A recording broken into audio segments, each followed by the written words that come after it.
Magandang araw sa atin lahat, mga kababayan. Umamin nga itong si Ping Lacson na siya mismo ay nakatanggap po itong Senate resolution kung saan ang tinutukoy daw po ay basura itong impeachment po laban kay Vice President Sara.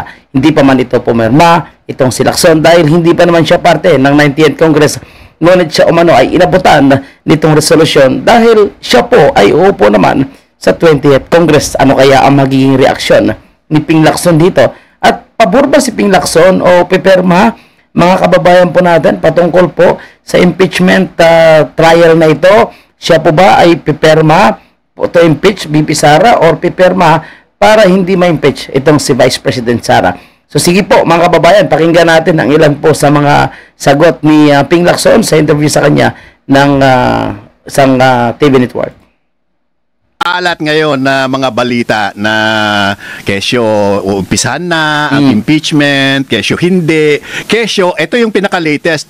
May kumakalat na daw na papel na pinapipirmahan. Signature campaign ba yan? Oo, para sa mga senador. Although you're not part of the 19th Congress yet. Meron ba kayong naririnig na ganon? Oh, may kopya ako yung parang draft resolution actually. Undated, tapos wala pang pirma. Pinaikot nga yung resolution na gawing parang functionally dismiss o kaya bago magsimula ang trial, ma-dismiss na yung kaso. So yan palang pinaka-purpose, no? Bago magsimula ang trial ay ma-dismiss na. At ngayon po mga kababayan po natin, yan po is balibalita at wala pa namang pumirma. Kumbaga, inabutan lang po sila ng mga dokumentong ito. Nagwawala na ngayon itong grupo nila Risa Hontiveros, particularly po yung nasa House of Representatives, itong mga makakaliwa, no? Sila Franz Castro, Raul Manuel, Arden Rosas, yung hiwi na si Percy, no? And of course, si Dilimao, si Cheljok, no? So yung mga yan nagwawala na. And mga alipores po ni Martin Romualdez na dapat daw, no? Sundin daw po ng mga senador ang kanilang mandate. Dapat daw po ay i-push ito, no? Ng mga senador. Dapat daw po ay ituloy ito ng mga senador dahil yan daw po ay kanilang mandato. So anyway, mga kababayan po natin, no? Alam naman natin na si Ping Lacson, ang kanyang madalas sinasabi, ay magbabase po siya sa magiging pagpresenta nitong mga ebidensya. So titingnan niya daw po kung ano yung magiging resulta ng ebidensya at tsaka na lang daw po siya magdidesisyon, no? Pero ako nakita ko si Ping Lacson is talagang ano ito, no? For impeachment ito ni VP Sara. Dahilan yung naging resulta ng debate noong June 2, no, actually noong Lunes, na very pleasant pakinggan at panoorin yung debate, particularly between Senate Minority Leader Pimentel at saka Majority Leader Paul Tolentino. Okay. So mukhang updated po pala, no, mga kababayan po natin itong si Ping Lacson sa mga nangyayari po dyan sa Senado. So talagang nakaabang na rin po siya, no? At tinitingnan niya na rin po kung ano po yung mga nangyaring trials dyan po sa Senado, lalong-lalo na itong sa kay Vice President Sara. So updated na rin po siya kung ano po yung mga mangyayari dyan. Alam natin mga kababayan kung ayan, sino po, no? Itong mga talagang gigil na gigil at syempre kasama dyan si Risa Hontiveros. So panoorin natin mga kababayan itong reaction and commentary po ng mga banatiros dito po kay Risa Hontiveros, particularly sa usapin pa rin ng impeachment. Dahil kung hindi po ma-impeach si VP Sara, syempre unsimi po yung masamang plano nitong ni Risa Hontiveros. Yung witness, ito si Risa Hontiveros, dati, ano naman nangyari dun sa mga ikinakaso sa kanya sa witness? Kaning witness? Witness tampering. Hindi ko rin alam eh. Kasi alam ko yung... Baka pag may nilabas si BP, may labas din si Risang sarili niyang witness. Oy, yan, maganda abangan yan. natin, mahilig mag-witness yan eh. Yung labas-labas ng witness. Pero, sa tingin ko sa witness babagsak si ano. Yung pangarap niyang maging presidential candidate, ay maging, siya ang maging standard bearer ng Pinklawan, palagay ko malabo mangyari. Doon sa nalalaman natin, abangan. So mukhang may mga nalalaman pa po na ibang impormasyon itong mga banatiros, no? Patungkol po sa plano nitong mga Pinklawan. Gulat nga ako Banat Bay kay Senator Tolentino, outgoing Senator Tolentino. Kasi isa siya sa mga nagre-request na or nagsasabi na dapat i-dismiss na ito. Isa si Senator Tolentino. Alam naman natin, si Senator Tolentino tumakbo sa kabilang partido. So technically, kalaban yan supposedly ni VP Sara. Pero siya, batas talaga. Ang mahirap kasi, partner, itong si Risa Ontiveros, ang hilig nila mag-cite ng batas. Di ba sila mga abogado? Napakahirap na kumbaga i-interpret mo yung batas nang hindi ka naman abogado. Sabi nga nila, ang nag-i-interpret lang ng batas. Pero improving na. Si Ontiveros. Kasi gumagamit na siya ng teleprompter. Halata. Dati kasi binabasa niya pa. Ngayon, teleprompter na, nakaharap na siya sa camera. Ewan ko kung napansin niya. Maganda na yung salamin niya. Kaya gano'n. Siguro. So, durog na durog po dito si Risa Ontiveros. Siyempre, mga kababayan po natin, alam naman natin na mataas po yung pangarap nitong si Risa Ontiveros, no? At ngayon pa lang, kung si VP Sara ay nagparamdam na, no?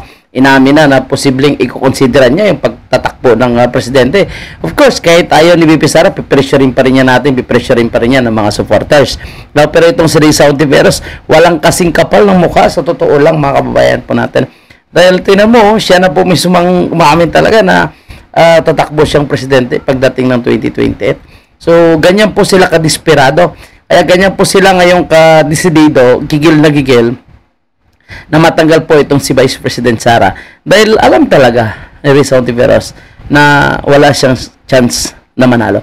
So nakita naman natin sa mga survey, mataas pa nga si Leni Robredo. So kung yung mga pink lawan ay pipili ng kanilang standard bearer sa pagka-presidente by 2028, negative yan si Risa Ontiveros. So of course, si Leni Robredo pa rin ang kanilang ipapriority. Dahil si Leni yung mga mataas sa survey, kung titingnan mo, pwede nila ipantapat kay VP Sara kasi pumapangalawa Pwede siguro si Risa Ontiveros, Vice President na lang. Baka may laban siya, no? Pero kung si Senator Bongo din ang kanyang laban, talagang wala. No, ilalampaso yan ang mga pink lawan. So, kahit magsanib puwersa pa sila ng mga loyalista, alam natin na walang mangyari. Sige, patuloy natin itong mga banateras, mga kababayan. May pangarap sa 2028. Kaya may teleprompter na. Kaya nga maingay siya Kasi nga kailangan maangatan niya si Leni Robredo. Kasi tanda mo, dalawa sila ni Leni Robredo na na manok ng mga dilawan. Kasi siya, as early as now, nagpakita na siya ng interest. So si Leni Robredo, alam naman natin, ipupush yan ng mga kakampings. So ngayon pa lang, nagpapakita na siya para siguro makuha niya yung spot. Kasi siyempre isa lang sa kanya. Ano kaya maganda? Leni Robredo, Pico, Risa Ontiveros. Baka pwede. Risa, Leni, no? Hindi, meron niya ngayon bago. Ano? Sabi ng mga Ang lupit nito. Iminatics. Iminatics? Oo, sabi nila. Meron na naman. Sabi Banata na naman si Aimee. nila, Leni, tsaka si Ontiveros. Tapos, babae sa si VP Sara Duterte at si Amy Marcos daw para salpukan ng mga babae. Parang narinig ko nga yan. Agoy. Girl power daw. Salpukan ng mga babae. Salpukan ng mga Bakit hindi kaya tayo bumuo ng banateras? Pwede. Para meron kayo tayong kapal. si Banateras nanay. Si Banat Nay. Siya si Banat Nay. Magkakaroon na. Abangan ninyo Banateras. Ayun nga, napahiya si merong kumakalat sa social media ngayon na napahiya itong si Risa Ontiveros kay Tolentino. Bakit? Kasi sinasite niya yung presidents ng Senate sa Amerika.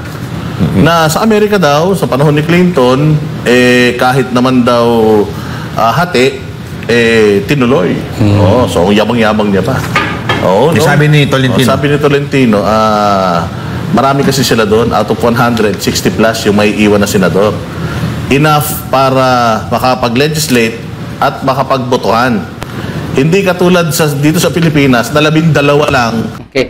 So, alam natin yan, mga kababayan po natin at na-topic na natin na yun nga ay isa dyan ay napahiya po si Risa Ontiveros dahil po sa kanyang pagpipilit na ipapasok itong ano po, yung batas ng Amerika. So, nabasa nga natin sa mga comment section. Kung pinupost mo yung batas ng Amerika, hindi dapat sa Amerika ka na lang, Senador. Wala talaga itong si Risa Hontiveros, ano. Basta't makapagpasikat lang, no, at makatayo lang dyan sa plenaryo, kahit alam niya na ikakahiya niya, ay talagang ipopost niya pa rin. So, anyway, mga kababayan po natin, titingnan po natin, no, kung ano po yung magiging resulta ng kumakalat na resolution ngayon. And after that na naabutan po itong si Ping Lacson, ano po yung magiging ay hinatnan nitong impeachment ni Vice President Sara pagdating po ng 20th Congress. Kasi alam natin hindi na matapos ito sa 19th Congress. So talagang 20th Congress ito madidesisyonan. So tingnan po natin kung makakatawid sa 20th Congress o hanggang 19th Congress pa lang ay basura na. Okay? So maraming salamat sa ating lahat, mga kababayan.